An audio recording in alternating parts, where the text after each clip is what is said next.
Ayat hari ini adalah Markus 9, ayat 30 sampai 37. Mari kita baca bersama. Yesus dan murid-muridnya berangkat dari situ dan melewati Galilea, dan Yesus tidak mau hal itu diketahui orang, sebab ia sedang mengajar murid-muridnya. Ia berkata kepada mereka, Anak manusia akan diserahkan ke dalam tangan manusia, dan mereka akan membunuh dia, dan 3 hari sudah ia dibunuh, ia akan bangkit. Mereka tidak mengerti perkataan itu, namun segan menanyakannya kepadanya. Kemudian tibalah Yesus dan murid-muridnya di Kapernaum. Ketika Yesus sudah di rumah, ia bertanya kepada murid-muridnya, "Apa yang kamu perbincangkan tadi di tengah jalan?" Tetapi mereka diam, sebab di tengah jalan tadi mereka mempertengkarkan siapa yang terbesar di antara mereka. Lalu Yesus duduk dan memanggil ke-12 murid itu. Katanya kepada mereka, "Jika seseorang ingin menjadi yang terdahulu, hendaklah ia menjadi yang terakhir dari semuanya dan pelayan dari semuanya." Maka Yesus mengambil seorang anak kecil dan menempatkannya di tengah-tengah mereka. Kemudian ia memeluk anak itu dan berkata kepada mereka, "Barang siapa menyambut seorang anak seperti ini dalam namaku, ia menyambut aku. Dan barang siapa menyambut aku, bukan aku yang disambutnya, tetapi dia yang mengutus aku." Amin. Walaupun sudah beberapa waktu sejak tahun baru 2026 dimulai, baru sekarang saya menyampaikan salam tahun baru kepada Anda sekalian. Saya berharap Anda menerima banyak berkat melalui kasih karunia Allah dan mengalami tahun yang penuh dengan belas kasihan Tuhan yang melimpah. Tahun ini, gereja kita merayakan ulang tahun ke-41. Jika diibaratkan manusia, ini adalah masa ketika seseorang memasuki periode kedewasaan dalam hidupnya. Artinya, ini adalah waktu di mana kepribadiannya menjadi lebih dewasa. Lalu, seperti apakah kedewasaan sebuah gereja? Selama setahun terakhir, ada beberapa tema kehidupan yang saya renungkan. Salah satunya adalah, apa artinya menjadi gereja yang baik? Saya selalu berharap dan menginginkan agar gereja Myeongseon kita menjadi gereja yang baik. Gereja yang baik, dari sudut pandang praktis, gereja seperti apakah itu? Mungkin bagi orang yang tidak percaya, itu adalah gereja yang ingin mereka kunjungi setidaknya sekali. Bagi kita yang percaya kepada Yesus, saya pikir gereja yang baik adalah gereja yang ingin kita datangi lagi dan lagi. Dan ketika kita datang, kita ingin tinggal di sana. Jika demikian, apakah gereja Myeongseon kita adalah gereja yang baik? Bulan Agustus lalu, anak sulung saya kembali ke Korea setelah tinggal selama 17 tahun di Amerika. Dia datang karena masalah pekerjaan di sebuah perusahaan Korea. Dan pada saat itu ada 3 hal yang menjadi perhatian anak-anak saya. Sekolah, rumah, dan gereja. Sekolah dan rumah tidak begitu sulit ditemukan, tetapi yang paling sulit adalah menentukan gereja. Butuh waktu 3 bulan. Butuh waktu 3 bulan untuk menemukan gereja yang baik, yang biasa disebut gereja yang baik, di mana keluarga kami dapat beradaptasi dengan baik. Dulu ada jemaat yang mendaftar di gereja kita setelah mengunjungi beberapa gereja lain. Atau ada telepon dari mereka yang telah pindah dari gereja kita ke tempat lain. Mereka berkata, "Pendeta, saya belum menentukan gereja sampai sekarang. Kemana saya harus pergi? Tolong rekomendasikan." Saya sering melihat orang-orang seperti itu, dan saat itu saya pikir mereka hanya berbasa-basi. Jadi, saya selalu mengatakan kepada mereka, jangan mencari gereja yang baik, tetapi jadikanlah gereja itu gereja yang baik. Namun, saya merasa bahwa itu bukanlah kata-kata yang dapat mereka rasakan sepenuhnya. Seperti yang Anda rasakan juga, inilah realitas gereja saat ini. Apa yang harus Anda lakukan? Berbagai alternatif disajikan untuk membangun gereja yang baik. Tetapi intinya adalah orang. Karena orang yang baik membuat gereja yang baik. Sebenarnya membangun gereja yang baik juga merupakan kerinduan Tuhan kita yang mendirikan gereja di bumi ini. Untuk tujuan inilah Tuhan mempekerjakan kita dengan kasih karunia-Nya. Hari ini kita membaca ayat Alkitab yang panjang. Dan di dalam Alkitab ini tercatat 1 atau 2 kiat untuk menjadi gereja yang baik. Ketika Yesus mengucapkan firman ini, beliau sedang mengakhiri pelayanannya di Galilea. Pada akhir masa pelayanan publiknya, sekitar 1 atau 2 bulan sebelum memikul salib. Pada saat itu ada satu hal yang ada di dalam hati Yesus. Itu adalah langkah selanjutnya. Setelah Yesus mencapai penyaliban dan kebangkitan, langkah selanjutnya, dengan kata lain, Tuhan memiliki perhatian pada komunitas gereja yang akan didirikan oleh para murid. Perhatian Tuhan seperti ini banyak muncul di dalam Injil. Jika kita melihat Matius 19:12, Markus, Lukas 24, Yohanes 12, dan 21, ada banyak sekali perhatian Tuhan terhadap gereja. Akhir-akhir ini, Saat membaca Alkitab, khususnya Injil, ada sesuatu yang baru saya lihat. Sebelumnya, ketika saya memahami Injil, saya melihatnya dari perspektif Injil itu sendiri. Namun, akhir-akhir ini, saat membaca Alkitab dan melihat Injil, yang saya lihat adalah bahwa semua firman dalam Injil ini adalah firman untuk menjadi gereja yang baik dan orang suci yang baik. Sungguh, jika saya diberi kesempatan untuk melayani lagi sebagai pendeta, jika saya bisa melayani lagi, saya ingin merenungkan Injil sekali lagi dari aspek ini. Jika saya menulis tesis, saya berpikir bahwa saya bisa menulis tesis tentang menjadi gereja yang baik dan orang suci yang baik seperti yang terlihat dalam Injil. Sungguh, lihatlah Injil sekali lagi dengan tema menjadi gereja yang baik dan orang suci yang baik ini. Anda mungkin akan merasakan hati Yesus untuk hal ini di mana-mana. Untuk tujuan ini, saya ingin kita bersama-sama memikirkan dua kiat menjadi gereja yang baik yang Tuhan sajikan dalam nas hari ini. Kiat pertama adalah kita harus memperjelas iman yang berpusat pada Yesus. Isi ini dicatat dalam ayat 31. Tuhan berkata bahwa anak manusia akan diserahkan ke tangan manusia dan akan dibunuh. Dan 3 hari setelah dibunuh, ia akan bangkit. Ini adalah sesuatu yang sering Tuhan sebutkan. Dan dalam situasi menjelang penyaliban, Tuhan menyebutkannya lebih sering lagi. Namun, jika Anda melihat ayat berikutnya, para murid tidak mengerti perkataan Tuhan ini. Mereka tidak memahami tentang salib dan kebangkitan. Dan dikatakan bahwa mereka takut. Mereka berpikir, bagaimana jika ini benar-benar terjadi? Ini sungguh merupakan hal yang tidak masuk akal. Mengapa Yesus harus mati di kayu salib dan bangkit kembali? Sekarang kita berada dalam masa Prapaskah. Pendeta senior kita telah menjelaskannya dengan baik. Salib adalah pusat kehidupan kita. Karena segalanya terhubung melalui salib, apa yang kita lihat melalui salib menjadi sangat penting. Mengapa Yesus harus mati di kayu salib dan bangkit? Sebagai seorang Kristen, kita harus dapat mengatakannya dengan sangat jelas. Jika ini tidak jelas, kita bisa menjadi anggota gereja, tetapi bukan seorang Kristen. Apa masalah paling fatal bagi manusia?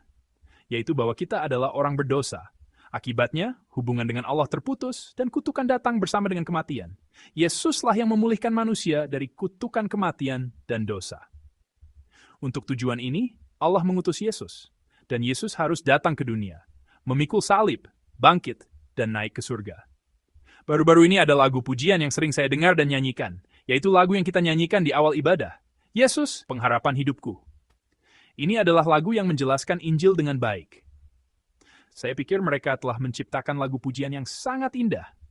Anda bisa menonton semuanya di YouTube, karena ini masa Prapaskah.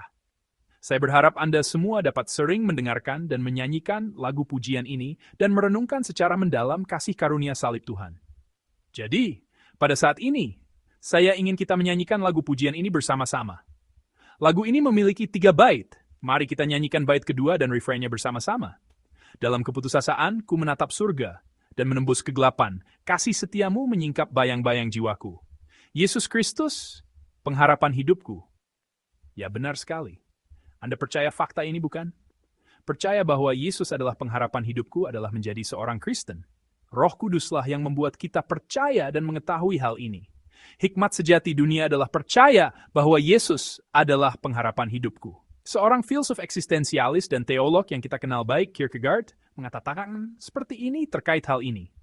Hidup tidak dimulai dari usia 40, juga bukan dari usia 20. Hidup dimulai dari salib. Benar. Manusia menjadi ciptaan baru dari salib, dan menjadi ciptaan baru berarti seluruh sistem nilainya telah diperbarui. Apa yang dilihatnya telah berubah. Beberapa waktu yang lalu, sebuah film berjudul God's Orchestra dirilis. Dikatakan bahwa lebih dari 1,1 juta orang telah menontonnya. Orang-orang Kristen terus menontonnya, dan saya dengar ada yang menontonnya 3 kali. Saya juga mendengar bahwa di beberapa gereja, mereka menontonnya secara berkelompok dan menyanyikan lagu-lagu pujian yang muncul di bioskop itu bersama-sama. Apakah Anda sudah menontonnya? Karena 1,1 juta orang telah menontonnya, bisa dikatakan sekitar 1/10 dari populasi Kristen telah menontonnya. Saya dan istri saya juga menonton film ini sekitar sebulan yang lalu. Saya harus menceritakan satu kejelekan istri saya. Sampai sekarang, tidak pernah sekalipun istri saya tidak tertidur saat menonton film, drama, konser musikal, bahkan resital piano. Tapi satu-satunya saat dia tidak tertidur adalah saat menonton film ini. Bukan hanya tidak tertidur, dia menangis sepanjang film. Saya melihatnya terus-menerus menyeka air matanya. Mungkin bagi yang sudah menonton film ini akan tahu, tetapi bagi yang belum, saya ingin merekomendasikannya dan memberikan ringkasan singkat ceritanya. Film ini dimulai dari keraguan. Apakah benar-benar ada gereja di Korea Utara? Ada gereja yang didirikan di Korea Utara. Gereja Chilgol dan gereja Bongsu itu bukanlah gereja yang sesungguhnya. Itu adalah gereja palsu. Itu hanya gereja pertunjukan untuk dunia luar, bukan gereja yang sebenarnya. Namun, film ini diproduksi berdasarkan desas-desus bahwa ada AKR di gereja Chilgol, yang merupakan gereja pertama yang didirikan. Pada pertengahan tahun 90-an, selama masa pawai penderitaan ketiga di Korea Utara, ketika pemerintah Korea Utara kehabisan uang, mereka memikirkan berbagai cara untuk mendapatkan uang. Saat itu, mereka menerima tawaran dari sebuah organisasi di bawah PBB. Dikatakan, jika kalian benar-benar memiliki gereja, orang Kristen, dan kebebasan beragama seperti yang kalian propagandakan, tunjukkanlah situasi sebenarnya. Maka kami akan memberimu $200 juta. Mendengar ini, pemerintah Korea Utara memutuskan untuk melanjutkan proyek ini sebagai tugas revolusioner dan merencanakan sebuah acara pujian. Mereka mencari orang-orang yang cocok untuk ini. Dan secara kebetulan, orang-orang suci dari gereja bawah tanah terpilih. Dan perwira serta prajurit dari Biro Keamanan Negara juga dimobilisasi untuk tugas ini. Tim pujian yang dibentuk dengan cara ini disebut God's Orchestra. Tidakkah ini terdengar luar biasa bagi Anda? Dan God's Orchestra, untuk benar-benar beribadah, sejak saat itu berlatih ibadah, berlatih doa, berlatih pujian. Semuanya dilakukan dengan pura-pura. Selama pelatihan yang panjang, beberapa perwira Biro Keamanan Negara benar-benar bertobat. Akhirnya, tanggal pertunjukan ditetapkan. Dan semua orang bersemangat. Tetapi Biro Keamanan Negara memiliki rencana untuk menembak mati semua orang Kristen yang dimobilisasi setelah ibadah ini selesai. Namun, berita ini disampaikan oleh perwira Biro Keamanan Negara yang telah bertobat kepada orang-orang Kristen yang dimobilisasi. Mendengar itu, orang-orang Kristen tidak merasa takut, tetapi memutuskan, mari kita mengadakan ibadah terakhir dalam hidup kita dan menjadi martir. Dan dalam perjalanan dari tempat latihan ke gereja, perwira Biro Keamanan Negara memberitahukan semua fakta ini kepada mereka dan membantu mereka melarikan diri ke Tiongkok. Dan mereka sendiri yang ditembak mati sebagai gantinya. Inilah alur cerita keseluruhan film ini. Sambil menonton film ini, saya merenungkan apa sebenarnya kehidupan seorang Kristen sejati. Saya berpikir bahwa iman di dalam diri saya mungkin telah menjadi jauh lebih baik. Mereka yang menonton film itu 3 kali, mungkin karena terharu, berpikir, saya tidak menjalani kehidupan iman dengan benar, dan dengan penyesalan diri, mereka memutuskan, saya harus mencoba menjalani kehidupan iman dengan baik. Jika saat seperti ini menimpa saya, dapatkah saya benar-benar membuat keputusan seperti ini?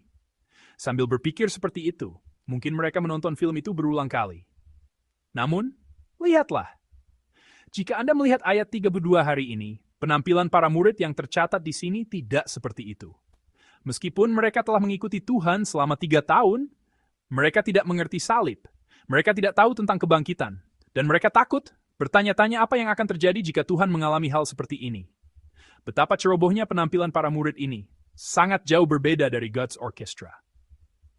Lalu bagaimana dengan kita? Kita benar-benar beribadah dengan rajin, banyak berdoa, mengikuti berbagai program, menerima pelatihan pemuridan, melakukan I-worship, kita menjalani kehidupan iman yang begitu bersemangat. Tetapi dapatkah kita benar-benar mengakui diri kita sendiri, saya adalah God's Orchestra? Gereja yang baik tidak terjadi begitu saja. Di dasar menjadi gereja yang baik ada orang-orang suci dengan iman yang baik. Orang-orang suci dengan iman yang baik adalah orang-orang yang berdiri teguh dalam iman yang berpusat pada Yesus. Dan karena itu, sistem nilai hidup mereka telah diubah berpusat pada Kristus. Gereja seperti ini akan diberkati oleh Tuhan.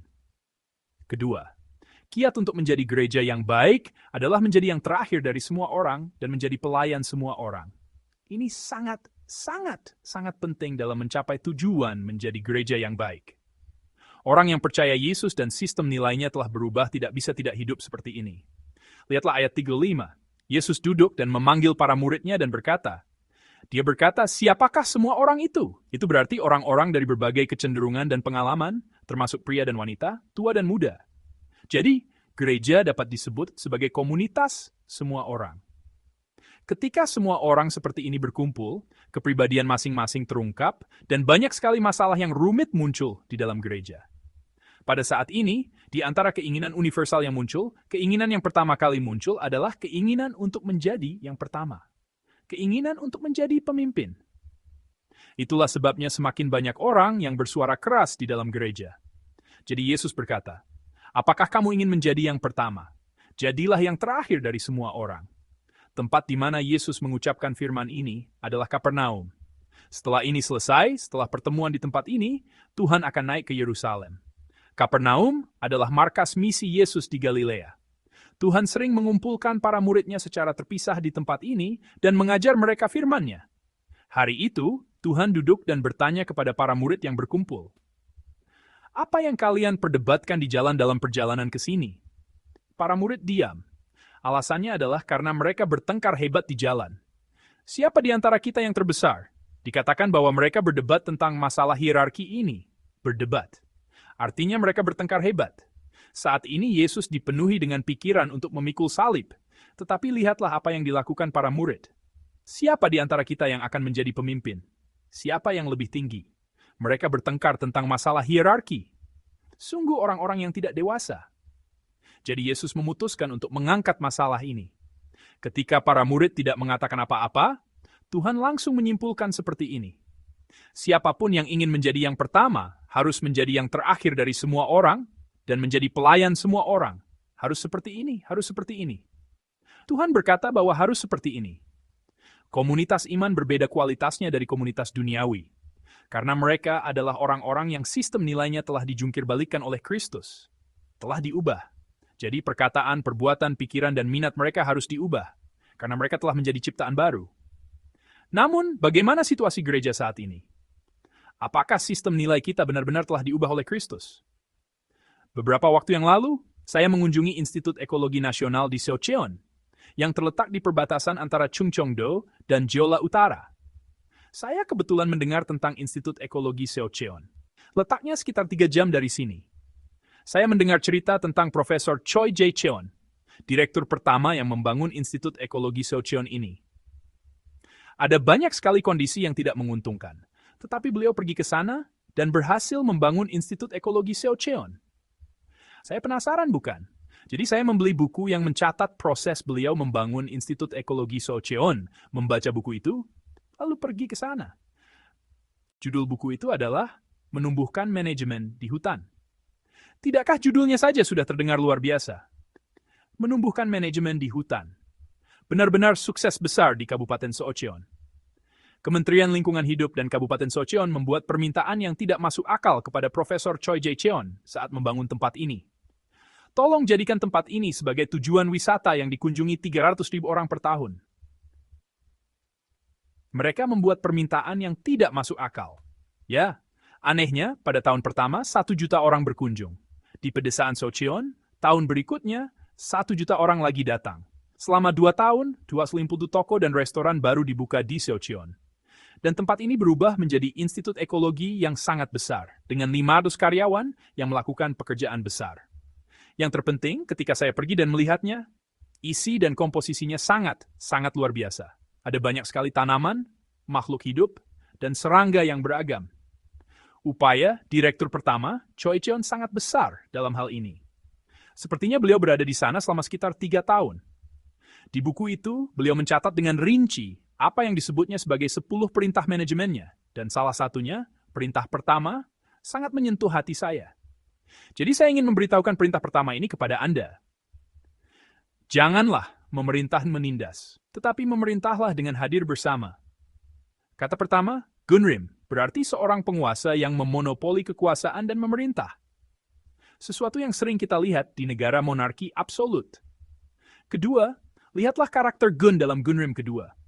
Pemerintahan sejati bukanlah monopoli satu orang, tetapi pemimpin dan pengikut, yang kaya dan yang miskin, yang berpengetahuan luas, yang berkuasa dan yang tidak berkuasa, pejabat gereja dan jemaat biasa, bersama-sama membentuk, memerintah, dan membangun komunitas. Bukankah semua orang menginginkan komunitas seperti ini? Setiap orang ingin mendapatkan otoritas. Setiap orang memiliki keinginan untuk diakui lebih dari orang lain. Ada 2 cara untuk mendapatkan otoritas. Yang pertama adalah adalah otoritas yang diambil dengan menunjukkan diri sendiri, dan yang lainnya adalah kasus di mana seseorang mendapatkan otoritas karena didukung dengan tulus oleh orang lain. Kedua otoritas ini adalah otoritas yang sama, tetapi berbeda secara kualitas. Otoritas yang diambil sendiri terlihat karismatik dan hebat. Tetapi jika tidak, itu akan hilang seperti asap. Tentu saja, tidak semua organisasi bisa sama, tetapi baik itu keluarga, perusahaan, gereja, atau negara, agar sebuah komunitas dapat berjalan dengan baik dan menjadi dewasa, bukan pemerintahan yang menindas, tetapi pemerintahan yang hadir bersama, di mana karakter gen, yang berarti kelompok digunakan. Pemerintahan bersama seperti ini dapat dikatakan diberkati. Jadi hari ini Yesus berkata, apakah kamu ingin menjadi yang pertama? Jadilah yang terakhir dari semua orang, dan jadilah pelayan semua orang. Kemudian, Yesus segera mengambil seorang anak kecil, menempatkannya di tengah-tengah mereka, memeluknya, dan berkata kepada para muridnya. Kata menyambut sangat ditekankan. Beliau terus berbicara tentang menyambut. Menyambut anak kecil, menyambut Yesus. Menyambutlah. Beliau terus berbicara tentang menyambut. Apa itu sambutan yang sejati? Semua orang dapat merasakan dengan baik ketika mereka benar-benar disambut.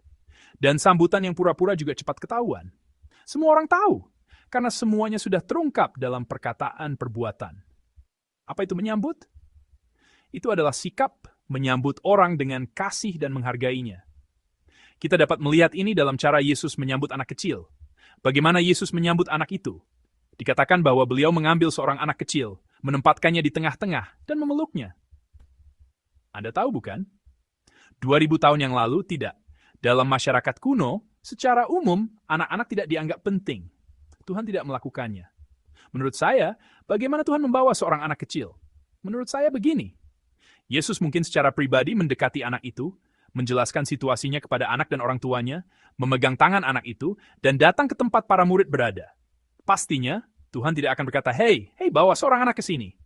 Atau, hei kamu, kemarilah. Tuhan tidak akan melakukannya. Dia pasti akan pergi sendiri, menjelaskan situasinya, dan membawanya dengan memegang tangannya.